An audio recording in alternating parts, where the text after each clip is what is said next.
नमस्कार।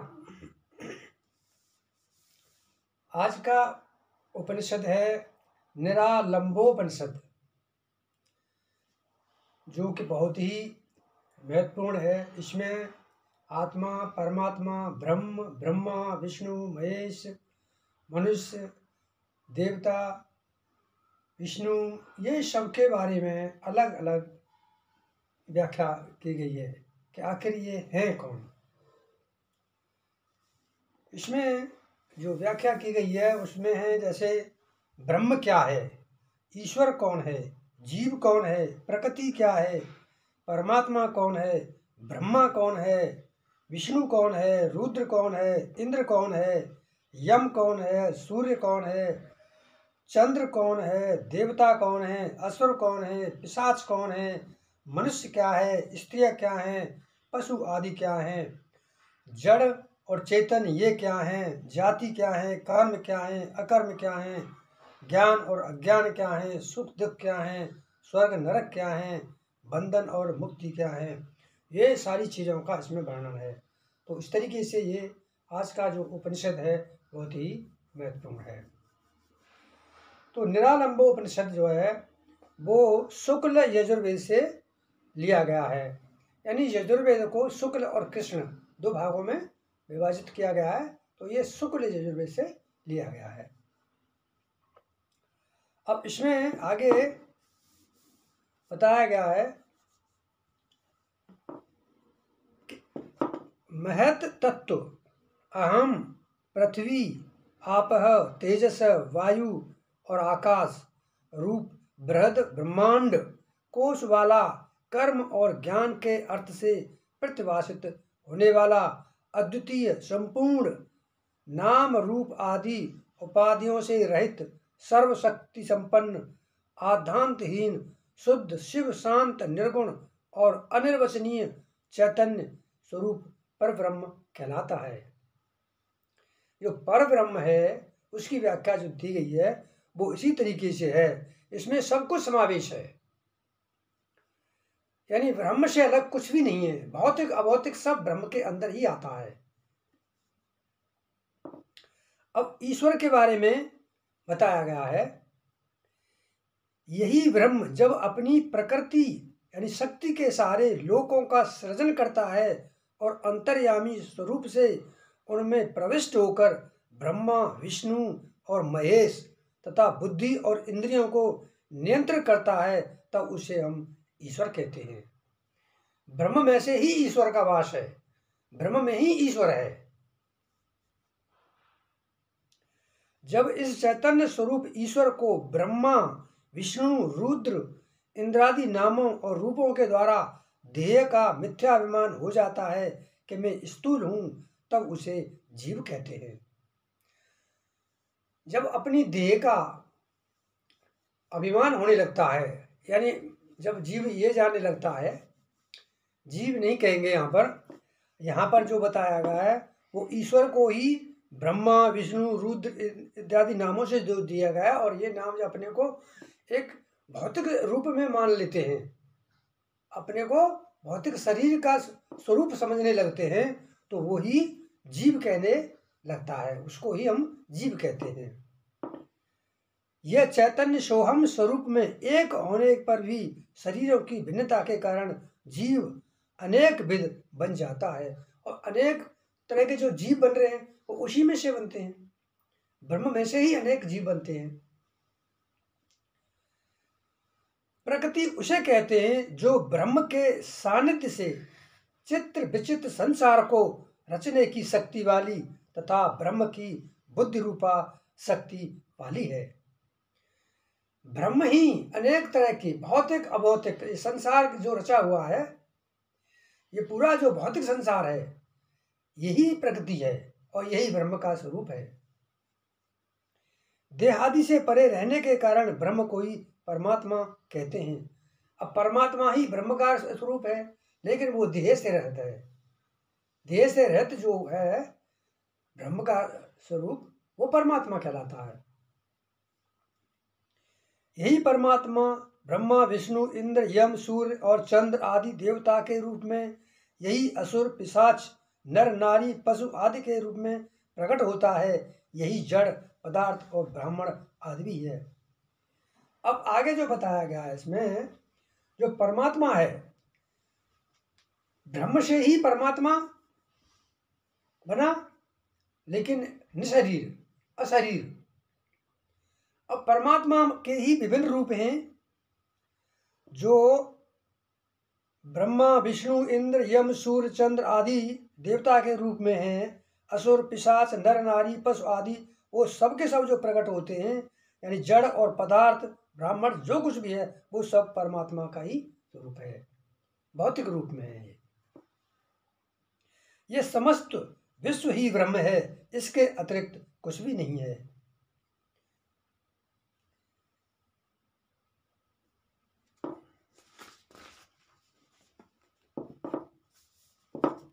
आगे के श्लोक में बताया गया है, इंद्रियों द्वारा की जाने वाली क्रियाओं को कर्म कहते हैं। जिस क्रिया को मैं करता हूं, इस भावपूर्वक अध्यात्म निष्ठा से किया जाता है, वही कर्म है। कर्तापन और भोक्तापन के अहंकार के द्वारा फल की इच्छा से किए गए बंधन स्वरूप नित्य नैमित्तिक यज्ञ व्रत तप दान आदि कर्म अकर्म कहलाते हैं। अब देखिए इसमें जो बताया गया है कि इंद्रियों द्वारा किए जाने वाले क्रियाओं को कर्म कहते हैं। अब जो भी हमारी भौतिक जो शरीर है हमारा, इसकी 5 इंद्रियां हैं और इंद्रियों से ही कर्म होते हैं। इंद्रियों के द्वारा जो भी कार्य किया जाता है उसको हम कर्म कहते हैं। अब अकर्म की श्रेणी क्या आती है? जब क्रिया को मैं करता हूं, यानी जब मैं का भाव आ जाता है जीव के अंदर कि इसको मैं कर रहा हूं, वो किसी और को उस किसी और सत्ता को उसके पीछे नहीं मानता है, खुद को मानता है, तो वही अकर्म कहलाता है। सृष्टि की सभी बदलने वाली वस्तुओं में एक ही अपरिवर्तनशील चैतन्य तत्व विद्यमान है, अन्य कुछ भी नहीं है। दृष्टा और दृश्य जो कुछ भी है सब कुछ चैतन्य तत्व ही है। सबके अंदर यह चैतन्य तत्व ही विद्यमान रहने पर भी ऐसा प्रतीत होता है मानो वह घट वस्त्रादि रूप में ही परिवर्तित हो गया है। इसी साक्षात्कार की अनुभूति को ज्ञान कहते हैं। जब मनुष्य को ये आभास होने लगता है कि अनंत ब्रह्मांड में जो भी कुछ फैला हुआ है वो सब ब्रह्म ही है, यानी जिसको देखा जा रहा है और जो देख रहा है वो दोनों ही ब्रह्म हैं, जब इस तरह का उसको ज्ञान होता है तो उसे हम ज्ञान कहते हैं। जिस प्रकार रस्सी में सर्प की भ्रांति होती है, उसी प्रकार सब में विद्यमान ब्रह्म और देव पशु पक्षी मनुष्य स्थावर स्त्री पुरुष वर्ण आश्रम बंधन मुक्ति आदि सभी अनात्म वस्तुओं में भेद मानना ही अज्ञान है। देखिए इसमें जो उदाहरण दिया गया है कि रस्सी को सांप मानने लग जाता है इंसान, तो एक भ्रम होता है। इसी तरीके से जो अनंत ब्रह्मांड में जो कुछ भी फैला हुआ है उसको ब्रह्म से अलग मानने की प्रक्रिया अगर इंसान समझने लगता है तो वो अज्ञान कहलाता है। यानी ब्रह्म को और ब्रह्म के द्वारा रची हुई ये संसार जो है उन दो चीजों में जो अगर मानने लग जाता है जीव, तो वो अज्ञानता कहलाती है। सतचित आनंद स्वरूप परमात्मा के ज्ञान से जो आनंदपूर्ण स्थिति बनती है वही सुख है। जब मनुष्य भौतिकता से अलग होकर के परमात्मा के अधीन हो जाता है, परमात्मा में लगन लगा लेता है, तो वो जो सुख होता है वही सच्चा सुख है। अनात्म रूप नश्वर विषयों का संकल्प करना दुख कहलाता है। अब इस भौतिक संसार में है तो सब ब्रह्म का ही स्वरूप, लेकिन मनुष्य अज्ञानवश जब इन भौतिक पदार्थों को संकल्प करके पाने की इच्छा करता है, इन्हीं में अपना सुख ढूंढता है, तो वो सुख नहीं बल्कि वो दुख होता है। कोई भी भौतिक चीज जब हम खरीदते हैं तो वो सब थोड़े समय के लिए सुखदायी होती है, बाद में वही भौतिक चीज दुख का कारण बनती है। तो कोई भी भौतिक पदार्थ जिसको हम संकल्प करके चाहते हैं तो वो दुख का कारण बनता है। सत्य का यानी अनश्वर का समागम, सत्पुरुषों का संगम ही स्वर्ग है। असत नश्वर संसार के विषयों में रचे पचे लोगों का संसर्ग ही नरक है। अब देखिए, स्वर्ग और नरक कहीं नहीं है, इस जमीन पर, इस पृथ्वी पर, इस लोक में ही यही सब कुछ है। तो वो कैसे बताया गया है कि सत का अनुसर का समागम, यानी सत्पुरुषों, जो सत्पुरुष हैं उनका संगम हो, उनके पास बैठें, उनका सत्संग करें, तो वो हमारा स्वर्ग होता है। और उनसे विरक्त होकर के भौतिक पदार्थों में लगे रहें, संसार के विषयों में लगे रहें, वही हमारा नरक है। तो दोनों चीज यहीं पर है। माता पिता भ्राता पुत्र गृह उद्यान तथा खेत आदि मेरे अपने हैं, यह सांसारिक विचार भी बंधन ही है। अब यहाँ बंधन के बारे में बहुत सारे बातें बताई गई हैं। तो यहाँ पहली चीज मुझे बताई गई है, जब व्यक्ति ये समझने लगता है कि जितना भी जो मेरी धन दौलत है, जो मेरी प्रॉपर्टी है, मेरे जो रिलेशन हैं, माता पिता भाई बहन सब मेरे हैं, तो ये एक बंधन का कारण बनता है। कर्तापन के अहंकार का संकल्प भी बंधन रूप है। जब मनुष्य ये समझने लगता है कि मैं कर रहा हूँ, उसके अब अंदर कर्तापन का जब ये विचार आने लगता है कि जो कुछ कर रहा हूँ मैं ही कर रहा हूँ, तो वो भी एक बंधन का कारण बनता है। अणिमा आदि, अणिमा, लघिमा, महिमा, गरिमा, प्राप्ति, प्राकाम्य, ईश्वत्व और वसित्व, ये अष्ट सिद्धियां अथवा ऐश्वर्य हैं। 8 ऐश्वर्यों को प्राप्त करने का संकल्प भी बंधन है। इनको भी जो पाने की इच्छा करता है वो भी बंधन के अंदर आता है। मनोकामना की पूर्ति के संकल्प पूर्वक की गई देवताओं और मनुष्यों की उपासना भी बंधन रूप है। संकल्प आप देखिए, अपने कुछ पाने की इच्छा की, और पाने की इच्छा से जो भी पूजा अर्चना की जाती है वो बंधन का कारण बनती है। यम आदि, यम नियम, आसन, प्राणायाम, प्रत्याहार, धारणा, ध्यान और समाधि, 8 अंगों वाले योग का संकल्प भी बंधन ही है। अब ये जो चीज है, देखो, अब इसमें बहुत सारे पॉइंट दिए हैं। इनमें से किसी को भी अगर आप पाने की इच्छा से करते हैं, जैसे यम नियम, आसन, प्राणायाम, प्रत्याहार, धारणा, ध्यान और समाधि, इनको अगर हम अपनी इच्छा, कुछ पाने की इच्छा से करते हैं तो बंधन का कारण बनती है। वर्ण यानी ब्राह्मण, क्षत्रिय, वैश्य और शूद्र, और आश्रम में है ब्रह्मचर्य, गृहस्थ, वानप्रस्थ और संन्यास। धर्म कर्म के संकल्प भी बंधन स्वरूप है।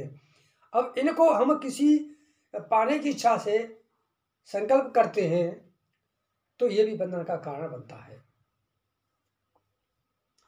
आज्ञा, भय, संशय आदि आत्मगुणों के संकल्प भी बंधन हैं। यज्ञ, व्रत, तप और दान के विधि विधान तथा ज्ञान के संकल्प भी बंधन है। संकल्प का मतलब ये होता है कुछ पाने की इच्छा। किसी भी चीज को कुछ पाने की इच्छा से कोई काम किया जाता है वो बंधन का कारण बनता है।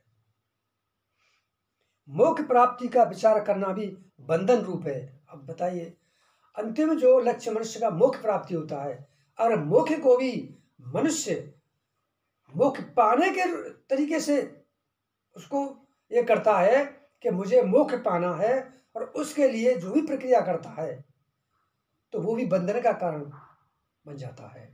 यानी मोक्ष पाना भी है तो कुछ पाने का स्वरूप लेके नहीं चलना चाहिए कि मुझे मोक्ष पाना है, बस उस प्रक्रिया को करो, तब बंधन से मुक्त होंगे। संकल्प मात्र से जो कुछ संभव है वह सभी बंधन स्वरूप है।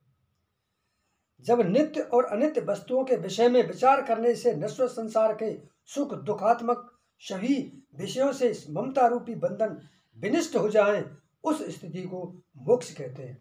अब मोक्ष जहाँ क्या कहा गया है कि कोई बंधन ना रहे, कोई संकल्प ना रहे, सब मिट जाए। जो वस्तु है, भौतिक पदार्थ हैं, भौतिक अभौतिक कुछ भी हो, किसी में भी आपको संकल्प रख करके पाने की इच्छा नहीं होनी चाहिए, उसी को मोक्ष कहते हैं।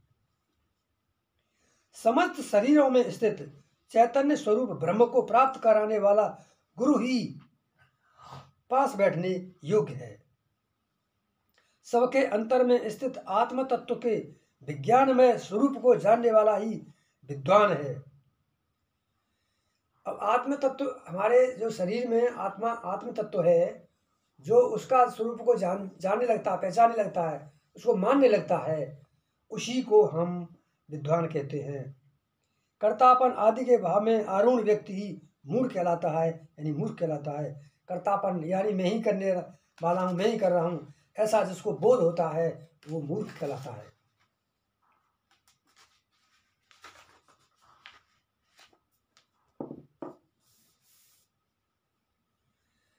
ब्रह्म सत्य है और जगत मिथ्या है, इस प्रकार के प्रत्यक्ष ज्ञान से ब्रह्मा आदि देवों के ऐश्वर्य प्राप्त करने के संकल्प बीज को संतप्त करना ही तप कहलाता है।